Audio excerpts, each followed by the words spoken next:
नमस्कार, मी दिनेश खानजी. आपण बघताय न्यूज टंका. 15 वर्षाच्या सत्ता काळामध्ये ममता बॅनर्जी यांनी पश्चिम बंगालला अराजकाच्या उंबरठ्यावर नेऊन सोडलं. सत्ता गमावल्यानंतर ममता बॅनर्जी प्रचंड पिसाळलेले आहेत. सन्मानाने पायउतार होण्याचा पर्याय त्यांच्याकडे उपलब्ध होता, परंतु आता त्या धमक्या देत सोडलेल्या आहेत. त्यांनी धमकी दिलेली आहे की जर मला भारतामध्ये न्याय नाही मिळाला तर मी आंतरराष्ट्रीय न्यायालयामध्ये जाऊन दाद मागेन. संविधान बचावच्या घोषणा देणाऱ्या लोकांचा स्वतःच संविधानावर विश्वास नाही, अशा प्रकारचे चित्र दिसतंय. पश्चिम बंगालमध्ये भाजप कार्यकर्त्यांच्या बळीचं सत्र सुरू झालेलं आहे. भाजपचे नेते शुभेंदू अधिकारी यांचे स्वीय सचिव चंद्रनाथ रथ यांच्यावर जीवघेणा हल्ला झाला. या हल्ल्यामध्ये त्यांचा बळी गेलेला आहे. मधु मंडल या आणखी भाजप कार्यकर्त्यांची हत्या झालेली आहे. पश्चिम बंगालमध्ये अराजकाचं वातावरण आहे आणि अशा परिस्थितीमध्ये बांगलादेशातील कट्टरवाद्यांनी ममता बॅनर्जी यांना आवाहन केलेलं आहे की तुम्ही पश्चिम बंगालला स्वतंत्र देश जाहीर करा. 17 कोटी मुसलमान तुमच्या सोबत आहेत. निवडणुकीच्या काळामध्ये होणारा हिंसाचार ही पश्चिम बंगालची राजकीय परंपरा आहे असं म्हटलं जात होतं. पहिल्यांदा निवडणूक आयोगाने ही जी परंपरा आहे ती मोडून काढली, परंतु या लौकिकाला आता गालबोट लागलेलं दिसतंय. प्रचाराच्या रणधुमाळीमध्ये देवदीप चटर्जी या काँग्रेस कार्यकर्त्याची हत्या झाली. आता निकाल जाहीर झाल्यानंतर 2 भाजप कार्यकर्त्यांचा बळी गेलेला आहे. मधु मंडल या भाजप कार्यकर्त्याची न्यू टाउन येथे तृणमूलच्या गुंडांनी हत्या केली. आता शुभेंदू अधिकारी यांचा स्वीय सचिव असलेल्या चंद्रनाथ रथ या कार्यकर्त्याची भर दिवसा गोळ्या झाडून हत्या करण्यात आलेली आहे. रोहित रॉय या आणखी एक कार्यकर्त्यावर गोळीबार झालेला आहे, परंतु सुदैवाने तो जिवंत आहे. पश्चिम बंगालमध्ये पुन्हा एकदा मोठ्या प्रमाणामध्ये रक्तपात सुरू आहे. भाजपच्या कार्यकर्त्यांचं रक्त सांडतंय. आता प्रश्न हा आहे की केंद्रीय गृहमंत्री अमित शहा हा रक्तपात रोखण्यासाठी नेमकी कोणती पावलं उचलतात. यंदाच्या विधानसभा निवडणुकीमध्ये प्रचंड मोठ्या प्रमाणामध्ये हिंसाचार घडवायचा, रक्तपात घडवायचा असा तृणमूलच्या गुंडांचा कट होता, परंतु सुरक्षा दलांच्या सजगतेमुळे हा प्रकार टाळला गेला. निवडणुकीच्या आधी, निवडणुकीच्या काळात आणि निवडणुकीचे निकाल जाहीर झाल्यानंतर सुद्धा सुरक्षा दलांच्या छापेमारीमध्ये अनेक ठिकाणी नंग्या तलवारी आणि देशी बॉम्बचे साठे सापडत आहेत. विशेष करून तृणमूल काँग्रेस कार्यकर्त्यांच्या घरी आणि तृणमूल काँग्रेसच्या कार्यालयांमध्ये. एका ठिकाणी तृणमूल काँग्रेसच्या कार्यालयामध्ये पांढऱ्या साडीची बंडलं सापडलेली आहेत. आता तुम्हाला वाटेल की निवडणुकीच्या काळामध्ये मतदारांना खुश करण्यासाठी जसं विविध वस्तूंचं वाटप होतं, विशेषतः महिलांना खुश करण्यासाठी साड्यांचं वाटप होतं, तशाच या साड्या आहेत. त्यातल्या काही वाटल्या, काही शिल्लक राहिल्या आणि त्या साड्या तृणमूल काँग्रेसवर जो छापा टाकण्यात आला होता त्याच्यामध्ये सुरक्षा दलांना सापडल्या. परंतु प्रकरण तेवढं साधं आणि सरळ नाहीये. ही एक सांकेतिक पद्धत आहे निरोप पाठवण्याची. संदेशखाली बलात्कार प्रकरणानंतर जनता मोठ्या प्रमाणामध्ये रस्त्यावर उतरली होती. भाजपचे कार्यकर्ते सुद्धा मोठ्या संख्येने सरकारच्या विरोधात आवाज उठवत होते. त्या काळामध्ये संदेशखालीमध्ये भाजप कार्यकर्त्यांच्या घरी अशा प्रकारच्या पांढऱ्या साड्या पाठवण्यात आल्या होत्या आणि त्याच्यासोबत एक निरोप पाठवण्यात आला होता. तुम हरी बोलो मैं हरी बोल कहूंगा. म्हणजे आपल्याकडे अंत्ययात्रेमध्ये जसं श्रीराम जयराम जय जयराम असं म्हणण्याची पद्धत आहे, हिंदी पट्ट्यामध्ये जसं राम नाम सत्य आहे असं म्हणण्याची पद्धत आहे, तसं पश्चिम बंगालमध्ये तुम हरी बोलो मैं हरी बोल कहूंगा असं म्हणण्याची पद्धत आहे. भाजप कार्यकर्त्यांच्या घरी पाठवण्यात आलेली ही पांढरी साडी आणि सोबत पाठवण्यात आलेला निरोप म्हणजे दहशतीचं एक भयंकर सूत्र होतं. त्यांना सांगण्याचा प्रयत्न होता की तुमचे पती तृणमूल काँग्रेस सरकारच्या विरोधात ओरडा करतायत, तुमचे पती आमचा विरोध करतायत, त्यामुळे लवकरच कपाळावरचं कुंकू पुसण्याची तयारी ठेवा आणि नवरा गेल्यानंतर ही पांढरी साडी नेसण्याची तयारी ठेवा.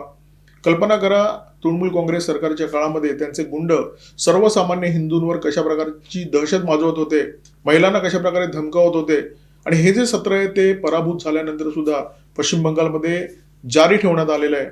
पश्चिम बंगालमध्ये अराजक निर्माण करून, पश्चिम बंगालमध्ये दहशत माजवून ममता बॅनर्जी यांचं मन बहुधा भरलेलं दिसत नाहीये. पराभवानंतर त्या प्रचंड पिसाटलेल्या आहेत. त्यांनी भारत सरकारला धमकी दिलेली आहे. त्यांनी असं म्हटलंय की या देशातल्या घटनात्मक संस्था आणि या देशाची न्यायालय जर आम्हाला न्याय देऊ शकत नसतील तर आम्ही न्याय मागण्यासाठी आंतरराष्ट्रीय न्यायालयाकडे जाऊ. म्हणजे हेगमध्ये जे आंतरराष्ट्रीय न्यायालय आहे तिथे जाऊन आम्ही दाद मागू. आणि त्यांनी असा दावा केलेला आहे की 91 लाख लोकांची नावं मतदार यादीतून वगळून तुम्ही जिंकल्याचा दावा कशा प्रकारे करू शकता. भारतामध्ये लोकशाहीची हत्या झालेली आहे आणि निवडणुका कशा प्रकारे हायजॅक होतात हे आम्ही आंतरराष्ट्रीय न्यायालयामध्ये जाऊन जगाच्या समोर मांडू.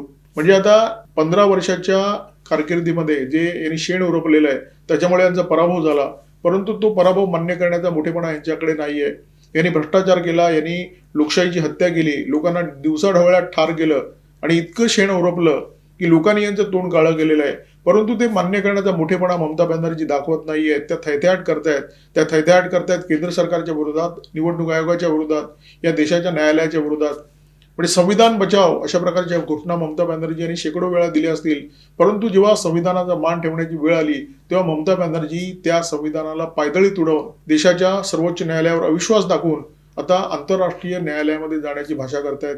देशाची बदनामी करण्याचा ममता बॅनर्जी यांचा हेतू आहे तो काही प्रमाणामध्ये यशस्वी झालेला दिसतोय. जगभरामध्ये इकोसिस्टीम भारताच्या विरोधात कार्यरत आहे. भारताच्या विरोधात एखादा मुद्दा जर त्यांच्या हाती लागला तर त्याचा गवगवा करणं हे या मीडियाचं काम आहे. ममता बॅनर्जी आता देशाच्या विरोधात बरळायला लागलेले आहेत. देशाच्या न्याय व्यवस्थेवर विश्वास नाहीये अशा प्रकारची विधानं करायला लागलेली आहेत. त्यांनी जी विधानं केलेली आहेत की आंतरराष्ट्रीय न्यायालयामध्ये जाऊन आम्ही न्याय मागणार, या विधानांना अल जजीरा आणि द गार्डियन अशासारख्या वर्तमानपत्रांनी भरभरून प्रसिद्धी दिलेली आहे. जेव्हा तुम्ही लोकशाही प्रक्रिया स्वीकारता, जेव्हा तुम्ही निवडणुकीचं राजकारण स्वीकारता, तेव्हा जय आणि पराजय त्याचे अविभाज्य भाग बनतात. कधी तुम्ही विजयी होता, कधी तुम्ही पराभूत होता. आसाममध्ये, पश्चिम बंगालमध्ये भाजपचा विजय झालेला आहे, परंतु केरळ आणि तामिळनाडूमध्ये भाजपचा पराभव झालेला आहे. परंतु भाजपने तिथे अजिबातच थैथयाट केलेलं नाहीये. जिथे पराभव झाला तिथे सुद्धा जनमताचा जो कौल आहे तो भाजपने अत्यंत नम्रपणे स्वीकारलेला आहे. बरं, ममता बॅनर्जी ज्या 3 टर्म पश्चिम बंगालच्या मुख्यमंत्री होत्या, 3 टर्म त्यांना जनतेने सत्ता दिली, परंतु 3 टर्म नंतर झालेला पराभव सुद्धा त्यांना सहन होत नाही. त्यांना असं वाटतंय की जोपर्यंत मी जिवंत आहे तोपर्यंत मुख्यमंत्री पदाची खुर्ची मला चिटकून राहणार, मी मुख्यमंत्रीपद सोडणार नाही. परंतु वास्तव तसं नाहीये. जनतेने त्यांना नाकारलेलं आहे, अनेक गोष्टींनी नाकारलेलं आहे. हिंदू विरोधामुळे नाकारलेलं आहे, मुस्लिम तुष्टीकरणामुळे नाकारलेलं आहे, अकार्यक्षमतेमुळे नाकारलेलं आहे, भ्रष्टाचारामुळे नाकारलेलं आहे. त्यामुळे ममता बॅनर्जी यांनी सन्मानाने पायउतार झालं पाहिजे होतं, परंतु त्या असं करत नाहीयेत. कारण त्यांना माहिती आहे की पराभव म्हणजे फक्त सत्ता गमावणं नाहीये. पराभव म्हणजे फक्त मुख्यमंत्री पद जाणं एवढंच नाहीये. आपला तारू बुडायची सुरुवात झालेली आहे याची जाणीव ममता बॅनर्जी यांना झालेली आहे. त्यांना माहिती आहे की त्यांच्या पक्षामध्ये आता उभी फूट पडणार आहे, लोक त्यांना सोडून जाणार आहेत आणि त्याची सुरुवात झालेली आहे. तृणमूल काँग्रेसचे प्रवक्ते रिजू दत्ता जे निवडणुकीच्या पूर्वी भाजपच्या नेत्यांना प्रचंड शिव्याशाप द्यायचे, लाखोली व्हायचे, त्यांना धमकवायचे, अर्वाच्य भाषेमध्ये त्यांचा उल्लेख करायचे, विशेष करून शुभेंदू अधिकारी यांचा. तर ते रिजू दत्ता सोशल मीडियावर आले, त्यांनी एक व्हिडिओ अपलोड केला. त्या व्हिडिओमध्ये ते शुभेंदू अधिकारी यांचा उल्लेख शुभेंदू दा असा करतात. म्हणजे कालपर्यंत ज्यांना शिव्या घातल्या त्यांचा उल्लेख अत्यंत आदराने आणि अत्यंत नम्रपणाने करतात आणि पुढे जाऊन ते असं म्हणतात की याच्यापूर्वी मी तुमच्या विरोधात जे जे काही बोललो ते माझ्या मनातलं नव्हतं. म्हणजे बोल मैं रहा था, स्क्रिप्ट किसी और की थी. म्हणजे त्यांनी ममता बॅनर्जी आणि अभिषेक बॅनर्जी यांच्याकडे इशारा केलेला आहे. त्यांच्या दबावापुढे मी बोलत होतो असं त्यांनी स्पष्टपणे सोशल मीडियावर कबूल केलेलं आहे. बरं, रिजू दत्तांचं उदाहरण एकमेव नाहीये, अशी खंडीभर उदाहरणं आता समोर येत आहेत. तौसिफ खान नावाचा एक नेता तृणमूल काँग्रेसची बाजू मांडायला नेहमी टीव्ही चॅनलवर यायचा. रिपब्लिक भारतवर निवडणुकीचे निकाल जाहीर झाल्यानंतर एक चर्चा होती. त्या चर्चेमध्ये जेव्हा त्याची ओळख तृणमूल काँग्रेसचा नेता अशा प्रकारे करून देण्यात आली तेव्हा त्याने हात झटकले. तो असं म्हणाला की तृणमूल काँग्रेसशी माझा काडीचा सुद्धा संबंध नाहीये, मी स्वतंत्र विश्लेषक आहे. म्हणजे बघा, वारे कोणत्या दिशेने वाहत आहेत आणि वाऱ्यांची दिशा बदलली आहे हे आता ममता बॅनर्जी यांना कळून चुकलेलं आहे. त्यांच्या लक्षात आलंय की मोठ्या संख्येने लोक आता मला सोडून जाणार आहेत आणि ते सोडून जाण्याच्या आधी ममता बॅनर्जी आपला त्रागा व्यक्त करताना दिसत आहेत. फक्त नेते आणि प्रवक्ते इथपर्यंत हा विषय मर्यादित नाहीये, कार्यकर्त्यांपर्यंत हा विषय झिरपलेला आहे. देबजीत सरकार जे भाजपचे प्रवक्ते आहेत त्यांनी जाहीरपणे असं सांगितलेलं आहे की कोणी स्वतःहून भाजपमध्ये प्रवेश करू शकणार नाहीये. म्हणजे मी आता भाजपचा झालो असं जाहीर केलं म्हणजे तो भाजपचा अशा प्रकारे विषय नाहीये. भाजपची संघटना जोपर्यंत मान्यता देत नाही तोपर्यंत एखादी व्यक्ती भाजपचा कार्यकर्ता किंवा पदाधिकारी होऊ शकत नाही असं त्यांनी पत्रक काढून स्पष्ट केलेलं आहे. याचं कारण काय? पश्चिम बंगालमध्ये टोप्या फिरवण्याची परंपरा आहे. आधी जे डावे होते ते तृणमूलचं सरकार आल्यानंतर तृणमूल काँग्रेसचे कार्यकर्ते बनले. म्हणजे जे गुंड पूर्वी डाव्या पक्षांसाठी गुंडगिरी करायचे ते नंतर तृणमूल काँग्रेससाठी गुंडगिरी करायला लागले. आता भाजपचं सरकार आल्यानंतर बऱ्याच गुंडांनी तसा प्रयत्न केला, टोप्या बदलल्या, आपले झेंडे बदलले, आता आम्ही भाजपचे कार्यकर्ते आहोत म्हणून आधी जे तमाशा ते करत होते तोच तमाशा त्यांनी जारी ठेवण्याचा प्रयत्न केला. हे जेव्हा भाजपच्या पदाधिकाऱ्यांच्या लक्षात आलं तेव्हा त्यांनी खुलासा केला की तुम्ही म्हणू शकत नाही की मी भाजपचा कार्यकर्ता आहे. भाजपच्या संघटनेने तुम्हाला ती ओळख दिली पाहिजे, तुम्हाला ती मान्यता दिली पाहिजे की तुम्ही भाजपचे कार्यकर्ते आहात, तुम्ही भाजपचे पदाधिकारी आहात. हे चित्र ममता बॅनर्जी यांना खटकत आहे आणि म्हणून त्यात थैथयाट करताना दिसत आहेत. तृणमूल काँग्रेसचे अनेक आमदार, अनेक खासदार भाजपच्या नेत्यांच्या संपर्कात आहेत. पुन्हा चालू आहे, पक्षप्रवेशाची इच्छा व्यक्त करण्यात येते आहे. हे सगळं ममता बॅनर्जी यांच्यापर्यंत पोहोचलेलं आहे. गोष्टी इथपर्यंत थांबत नाहीयेत, गोष्टी त्याच्या पलीकडे गेलेल्या आहेत आणि त्याच्यामुळे ममता बॅनर्जी यांना माहिती आहे की लवकरच त्यांच्या नाकातोंडात आता पाणी जाणार आहे. अभिषेक बॅनर्जी यांच्या नाकातोंडात पाणी जाणार आहे. चंद्रनाथ रथ, शुभेंदू अधिकारी यांचे स्वीय सचिव ज्यांची हत्या करण्यात आली, त्या चंद्रनाथ रथ यांना अभिषेक बॅनर्जी यांनी जाहीर धमकी दिली होती आणि या रथ प्रकरणामध्ये अभिषेक बॅनर्जी तुरुंगात जातील अशा प्रकारची शक्यता आहे. आणि जर नाही गेले तर अभिषेक बॅनर्जी तुरुंगात जातील अशा प्रकारची अनेक प्रकरणं पश्चिम बंगालमध्ये घडलेली आहेत, ज्याचे पुरावे केंद्रीय तपास यंत्रणांच्या हाती आहेत. काल पश्चिम बंगालमध्ये सरकारचं सचिवालय असलेल्या नबाना या इमारतीचा केंद्रीय सुरक्षा दलाच्या जवानांनी ताबा घेतल्यापासून ममता बॅनर्जी यांचं ब्लड प्रेशर प्रचंड वाढलेलं आहे. कारण त्यांच्या लक्षात आलेलं आहे की आता आपण फायलीनं हात लावू शकत नाही. केंद्र सरकार अत्यंत काटेकोरपणे काळजी घेत आहे आणि त्याच्यामुळे ममता बॅनर्जी घायकुतीला आलेले आहेत. हिंदी सिनेमामध्ये हा डायलॉग तुम्ही अनेकदा ऐकला असेल, दोनों तरफ आग बराबर लगी हुई है. तीच परिस्थिती ममता बॅनर्जी यांची इथे आणि तिथे बांगलादेशच्या सरकारी अधिकाऱ्यांची आणि मंत्र्यांची झालेली आहे. बांगलादेशचे राष्ट्रीय सुरक्षा सल्लागार डॉक्टर खलीलुर रहमान यांनी भारताला धमकी दिलेली आहे, इशारा दिलेला आहे.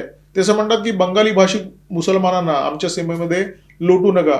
कारण त्यांना आता माहिती आहे की तिथे आता ममता बॅनर्जी यांचं सरकार नाही, तिथे भाजपचं सरकार आलेलं आहे आणि जे घुसखोर आहेत त्यांना रट्टे मारून आता बांगलादेशमध्ये पाठवलं जाणार आणि ही चिंता त्यांना सतावते. त्यामुळे या बांगलादेशी घुसखोरांना आपल्या देशामध्ये परत पाठवलं जाऊ नये म्हणून त्यांनी आधीच बोंबाबोंब सुरू केलेली आहे की तुमच्या बंगाली मुसलमानांना आमच्या सीमेमध्ये ढकलू नका म्हणून.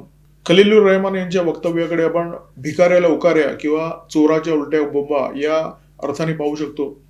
बांगलादेश हा भिकारी देश आहे, भारताच्या कृपेवर जगतोय. भारताने जर पाणी रोखलं तर यांची पिण्याची आणि धुण्याची दोन्ही समस्या निर्माण होऊ शकेल. धान्यासाठी हा भारतावर अवलंबून आहे, भाजीपाल्यासाठी हा भारतावर अवलंबून आहे. भारताने जर तांदूळ पाठवण्याचा बंद केला तर बांगलादेशी उपाशी मरतील अशा प्रकारची परिस्थिती आहे. तर हा बांगलादेशचा राष्ट्रीय सुरक्षा सल्लागार भारताला इशारा देण्याचं काम करतोय. आपण आज ऑपरेशन सिंदूरची वर्षपूर्ती साजरी करतोय. वर्षभरापूर्वी आपण पाकिस्तानला जबरदस्त ठोकलं होतं. 7 मे आहे आज. 7 मे 2025 रोजी आपण ऑपरेशन सिंदूर सुरू केलं होतं. 4 दिवसात आपण पाकिस्तानची वाट लावली होती. तसंच एखादं ऑपरेशन सिंदूर बांगलादेशच्या विरोधात राबवण्याची खूप गरज आहे. नाहीतर या लोकांचा जो माज आहे तो कधीच उतरणार नाही. यांना असं वाटतं की भारताला आपण झुलवू शकतो. भारत काय करू शकतो हे गेल्या वर्षी आपण दाखवून दिलं. त्याची झलक एकदा बांगलादेशला सुद्धा दाखवण्याची गरज आहे. गेली अनेक दशकं बांगलादेशने एक धोरण राबवलं. अल्लाच्या नावावर पोरं काढायची, भरमसाठ पोरं काढायची आणि ती पोसायला भारतामध्ये पाठवून द्यायची. आणि भारतामध्ये सुद्धा ममता बॅनर्जी यांच्यासारखे राजकीय नेते होते जे या लोकांना आश्रय द्यायचे, पोषणाचे काम आनंदाने करायचे. परंतु आता बांगलादेशला कळून चुकलेलं आहे की आता तिथे भाजपचं सरकार आहे. त्यामुळे ही जी सिस्टीम अनेक दशकं चाललेली ती आता बंद करावी लागेल. त्यामुळे बांगलादेशी नेते प्रचंड थैथयाट करताना दिसत आहेत. इथे ममता थैथयाट करतायत, तिथे बांगलादेशचे नेते थैथयाट करतायत. नुरुल हुडा नावाचे एक गृहस्थ आहेत, बांगलादेशचे निवडणूक आयुक्त राहिलेले आहेत. तर नुरुल हुडानी एक व्हिडिओ जारी केला आणि त्या व्हिडिओमध्ये त्या असं म्हणतात, त्यांनी ममता बॅनर्जी यांना आवाहन केलेलं आहे की ममता बॅनर्जी यांनी पश्चिम बंगाल हे स्वतंत्र राष्ट्र आहे असं जाहीर करावं. बांगलादेशचे 17 कोटी मुसलमान त्यांना पाठिंबा देतील. बघा, जो व्हिडिओ जारी करतोय तो माणूस लफंगा नाहीये, बांगलादेशचा निवडणूक आयुक्त राहिलेला आहे. आता बांगलादेशचा एखादा मोहम्मद नुरुल हुडा ममता बॅनर्जी यांना असं आवाहन करतो, त्याचं कारण त्यांना ममता बॅनर्जी यांची मानसिकता माहिती आहे. त्यांना माहिती आहे की ही बाई वेळ पडल्यास देशाच्या विरोधात जाऊ शकते, ही बाई या देशाला विकू शकते.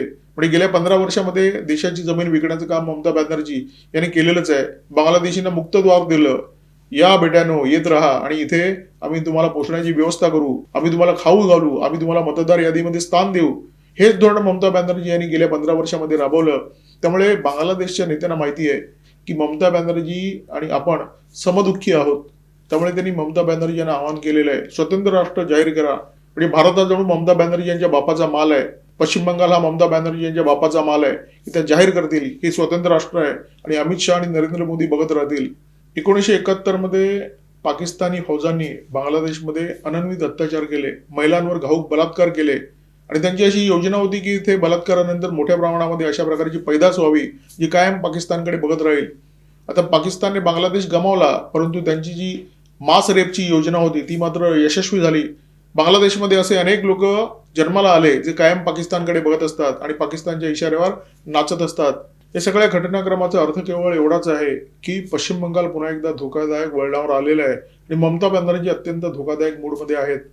हा जर धोका टाळायचा असेल तर पश्चिम बंगालमध्ये पुन्हा एकदा बुलडोजर चालवण्याची गरज आहे, असा एखादा नेता इथे मुख्यमंत्रीपदी बसवण्याची गरज आहे, ज्याची क्षमता योगी आदित्यनाथ किंवा हेमंता बिस्वा शर्मा यांच्या क्षमतेसारखी असेल, पश्चिम बंगालला जो आसाम किंवा उत्तर प्रदेश प्रमाणे हाताळेल.